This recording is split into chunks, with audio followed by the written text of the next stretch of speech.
우리는 기독교에 대한 신약 성경 전체에 설명된 내용들을 좀 더 구체적이고 자세하게 요약하고 있습니다. 하나님이 누구신지, 우리는 누군지, 하나님과 우리는 어떤 관계가 있는 건지, 사랑을 하신다면서 왜 고난의 현실을 살게 하시는지, 고난은 하나님이 우리를 기르기 위한 하나님의 방법이라고 우리가 아는 대로 하자면 십자가의 도가 믿지 않는 사람들에게는 미련한 것이요 믿는 우리에게는 하나님의 능력이요 하나님의 지혜니라. 그래서 우리는 하나님이 하시고자 하는 하나님의 뜻에 순종을 해야 된다. 우상과 다른 것은, 우상은 내가 원하는 것을 주는 신을 내가 만드는 것, 즉 자기의 소원과 자기가 원하는 것을 갖기 위하여 스스로 신이 되는 행위와 하나님을 믿는 건 다른 것이다. 거기까지 왔습니다. 근데 순종을 하려고 보니까 순종이란 하나님께 다 책임을 떠넘기는 행위는 아니었다는 것이죠. 왜냐하면 하나님이 그때마다 어떻게 해야 되는지 가르쳐 주질 않습니다. 하나님, 문과 갈까요? 이과 갈까요? 답해 주지 않으셨습니다. 어느 교회를 나갈까요? 누구랑 결혼할까요? 이런 일들에 다 답이 없습니다. 많이 기도해야 되지만 결국 자기가 선택하고 자기가 선택해놓고 많이 기도했으니까 하나님의 뜻일 거라고 그렇게 믿고 시작을 하고 나중에 잘못했는기에 비어는 모두가 한 번씩 겪는, 그럼 하나님은 왜 그때 분명하게 안 하셨을까? 이런 일들이 현실입니다. 그래서 우리가 선택을 해야 된다면 마땅히 지혜가 있어야 되고, 지혜란 분별이죠.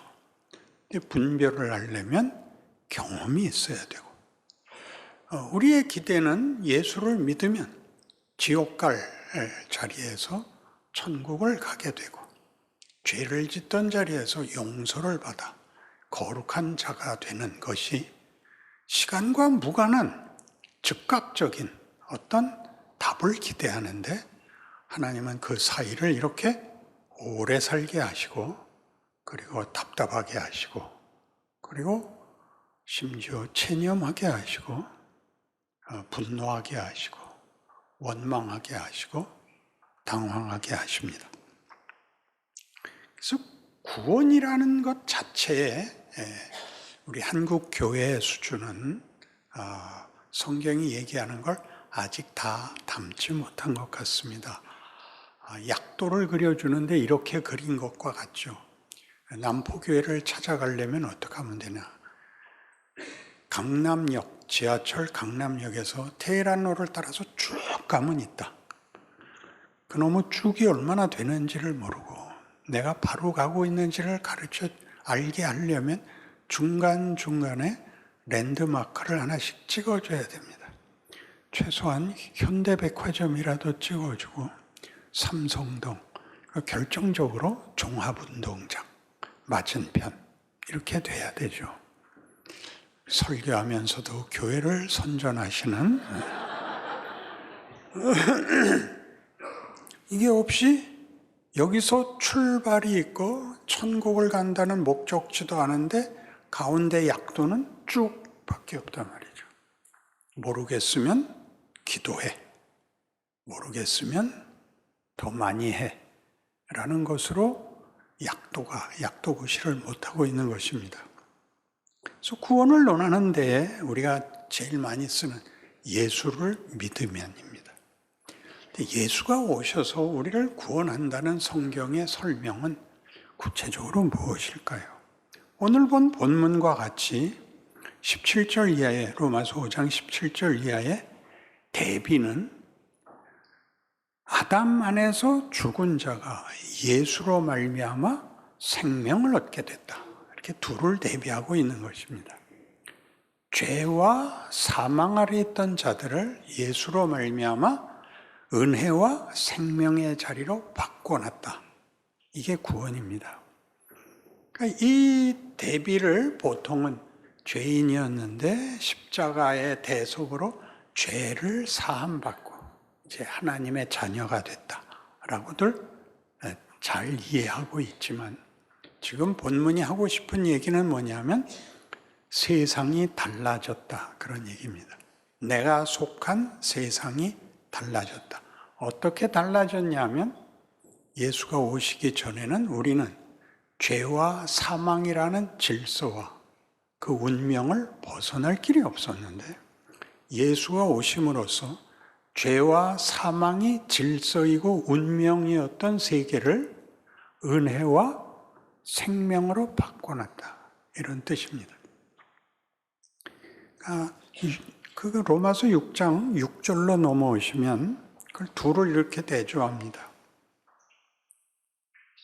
6장 6절, 우리가 알거니와 우리의 옛사람이 예수와 함께 십자가에 못 박힌 것은 죄의 몸이 죽어 다시는 우리가 죄에게 종노릇하지 아니하려 함이니, 이는 죽은 자가 죄에서 벗어나 의롭다 하심을 얻었음이라.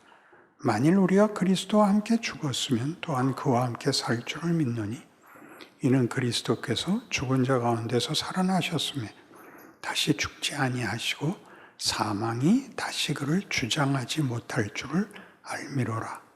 그가 죽으심은 죄에 대하여 단번에 죽으심이요 그가 살아계심은 하나님께 대하여 살아계심이니, 이와 같이 너희도 너희 자신을 죄에 대하여는 죽은 자요 그리스도 예수 안에서 하나님께 대하여는 살아있는 자로 여길지어다. 보통은 이걸 어떻게 읽냐면, 그러니까 다시는 죄를 생각지도 마라. 하나님만 생각해라. 죄 짓지 말고 살고 하나님을 따라 의와 진리의 거룩한 생활을 해라. 이렇게 이해하는데, 여기서 말하는 죄와 은혜, 죄에 대하여 죽는다 라는 것은 죄는 이제 너와 상관이 없다. 죄라는 것으로는 너희가 어떤 규칙도 어떤 판단도 받지 않는 존재가 됐다, 그런 뜻입니다. 죄를 묻지 않는다. 그 의아로운 표정을 짓는 게 맞습니다. 왜냐하면 이 일이 얼마나 성경 전체에 중요한 개념을 만들기 위해서 역사적으로 제시되고 있는지, 로마서 4장 6절에 가시면 믿음으로 말미암는 구원을 설명하기 위해서 아브라함의 믿음을 인용하고 다윗의 은혜를 인용하는데, 다윗에게 은혜를 베풀었다는 게 무슨 말이냐면 6절, 일한 것이 없이 하나님께 의로 여기심을 받는 사람의 복에 대하여 다윗이 말한 바, 그 은혜는 공짜다 이거죠. 값없이 받는 건데, 뭘 값없이 받냐 하면 불법이 사함을 받고 죄가 가리워짐을 받는 사람들은 복이 있고, 주께서 그 죄를 인정하지 아니할 사람은 복이 있도다. 죄를 회개하면 용서를 받는 게 아니라 죄를 묻지 않기로 했다는 겁니다. 그게 은혜입니다. 죄를 물어보지 않기로 했다. 그러면 뭐 정신이 하나도 없죠. 왜냐하면 우리의 가치 판단은 범죄와 의로운 행위가 분명하게 둘이 대척점에 있고, 어느 한쪽을 지워버려 갖고는 다른 한쪽도 성립되지 않기 때문입니다. 근데 이 죄를 없애버렸다라는 말은 성경에 굉장히 많이 나와서, 예를 들면 로마서 8장 1절 2절 말씀을 외워보자면, 그러므로 그리스도 예수 안에 있는 자들은 결코 정죄함이 없나니, 이는 생명의 성령의 법이 우리를 죄와 사망에서 해방하였습니다. 그러니까 우리에게 묻는 하나님의 질문은, 심사의 기준에는 죄와 사망을 묻는 데가 없답니다. 생명과 성령의 법 아래만 있을 뿐입니다. 그건 기르는 문제입니다. 여러분들이 하도 당황하니까 일단 그러면 결론에서 했어야 되는 예화를 하나 들죠. 죄는 여러분 잘 아시는 대로 대부분 도덕법입니다. 그죠? 살인을 한다, 도둑질을 한다, 악하게 군다가 죄입니다. 그러나 죄는 굉장히 범위가 넓어서 여러분의 자녀가 학교를 다닐 때 공부를 열심히 안 하는 걸 뭐라 그럽니까? 자식이 말 안 듣고 학교 공부를 열심히 안 할 때 죄를 진다 그럽니다. 그게 죄죠. 남편이 돈 안 벌어오고 매일 빈둥거리고 있으면 그게 죄입니다. 남편의 최고의 죄가 뭐냐? 돈 못 버는 겁니다. 그건 전혀 도덕적이지 않습니다. 그게 뭘까요? 신분과 지위에 해당하는 실력과 책임을 지지 못하는 게 죄입니다. 그러니까 죄에서 벗어났다는 것은 이제 하나님이 만든 인간을 죄나 사망으로 심판하는 것은 이제는 접어놓고 내가 만든 너희의 지위와 신분과 명예와 영광을 만들게야 말겠다고 몰아붙이는 세계에 들어왔다, 그런 뜻입니다. 그러니까 잘못을 회개하는 것이 신앙생활의 어떤 자기 책임의 한계로 되어 있어서 우리는 잘못한 것을 까발리고 지우고 다시는 안 그러겠습니다. 근데 지금식으로 설명을 하면 잘못한 걸 알았다면 분발을 하셔야죠. 잘못을 하면 안 돼가 아니라 포기될 수 없어. 내가 내 아들까지 잡았어. 그를 사망에 보냈고 사망을 멸했어. 그게 히브리서 2장 14절 말씀입니다. 주께서 사망으로 사망을 멸하십니다. 사망이라고 생각했던 하나님에게서 도망간 자리까지 나를 도망가면 내가 너희를 버리겠다까지 이제 지워버린 거죠. 도망갈 데 없다 너희 죽어도 죽지 못한다. 그게 기독교가 말하는 구원입니다. 천국을 간다는 것으로 그 과정에 있는 천국이라는 데는 시간과 공간 속에서 하나님이 역사 속에서 궁극적으로 이룰 목적의 어떤 내용을 이렇게 다 함께 종합한 단어이기 때문에 장소적으로, 환경적으로 모든 고난에서 도망가는 식으로 천국을 논하는 것은 현실을 사는 신앙인들에겐 굉장히 곤란합니다. 그건 방향이고 목표입니다. 그러나 그 약속의 장소에는 우리가 완성되어야 들어갑니다. 조건과 자격으로가 아니라 목적으로 그렇습니다. 목적으로. 은혜를 주신 목적은 하나님이 우리를 놓지 않겠다는 것이고 예수 그리스도에게서 보인 대로 너희를 만들겠다는 것입니다. 에베소 4장 13절식으로 얘기하면 그리스도 예수의 장성한 분량이 충만한 데까지 가라, 이렇게 되는 거죠. 말이 무섭게 나올까요? 복된 약속인데. 근데 우리는 지우다가 전평생을 기도를 할 게 회개밖에 없단 말이에요. 회개만 해갖고는 너무 레파토리가 부족하니까 이제 선교사 얘기하는 거예요. 그런 식으로 기도하지 말란 말이에요. 내 더하게 했습니다. 나 이번에 70점 받았는데 다음엔 꼭 80점 받겠습니다. 그렇게 나가는 기도가 있어야죠. 소원이 있어야죠.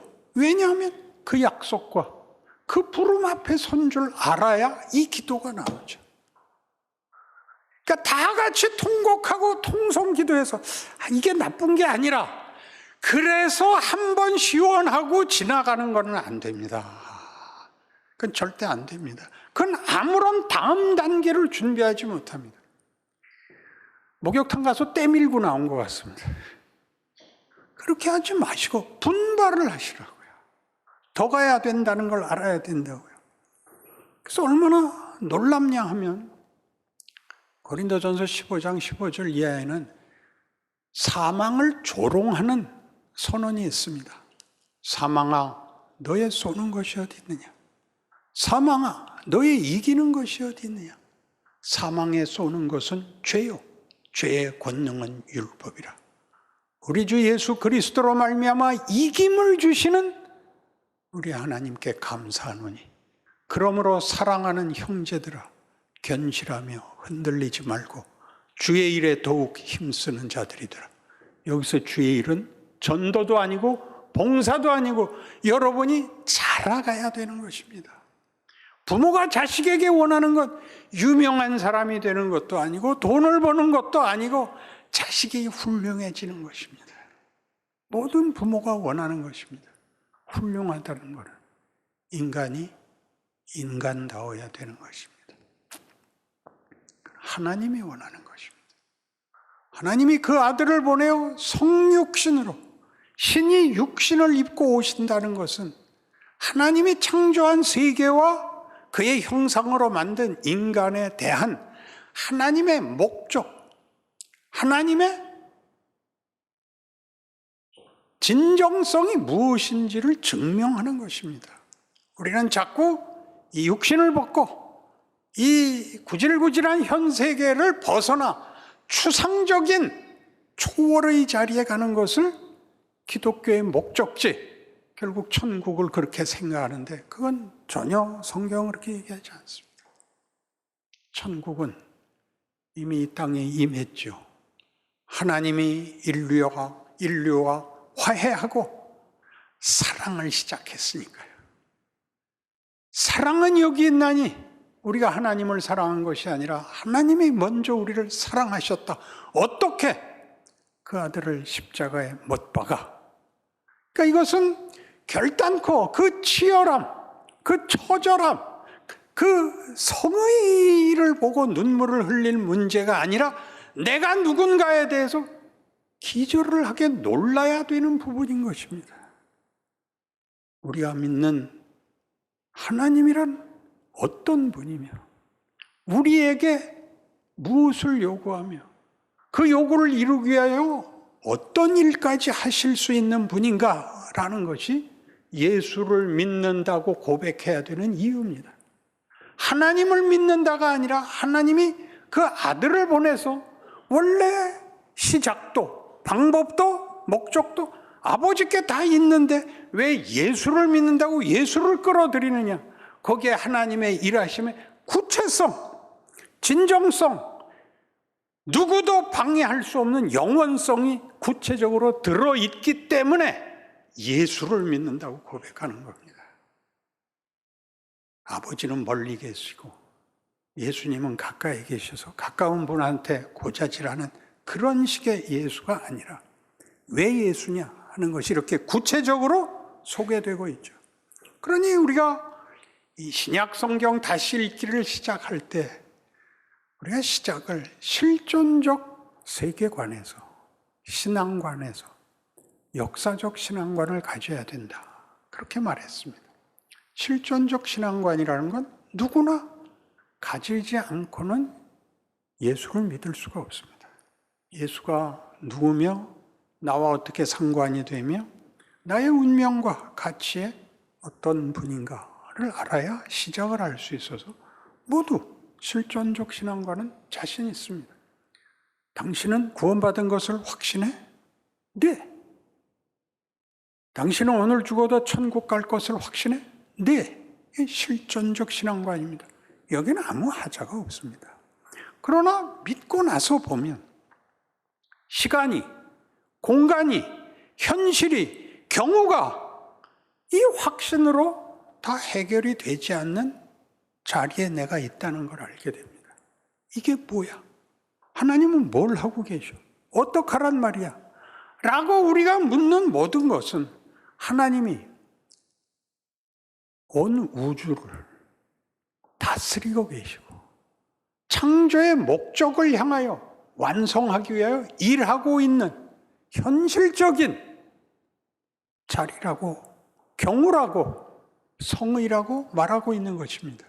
그걸 알아야 내 자리를 알고 내 역할을 알고 그 모든 것 속에 한 부분이 아니라 그 모든 것이 나를 위하여 있고 내가 전 세계를 위하여 있고 라는 하나님의 기이한 창조와 부활의 역사가 현실로 내 눈앞에서 나라는 고백과 나라는 선택권 앞에서 만들어져 간다는 사실을 알게 되는 것입니다.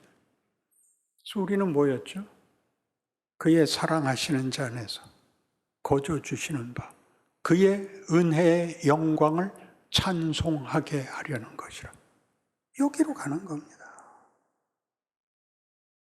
상함도 없고 해함도 없고 찬송만 있고 모든 길이 황금길이고 먼저 와서 파가는 놈이 최고고 이렇게 되는 것은 목적지를 가리키기 위해서 했던 것이지 그것이 우리가 만들어야 되는 실제적이고 가치와 의미와 명예와 영광에 속한 내용들과 그것이 유일한 해답일 수는 없는 것입니다.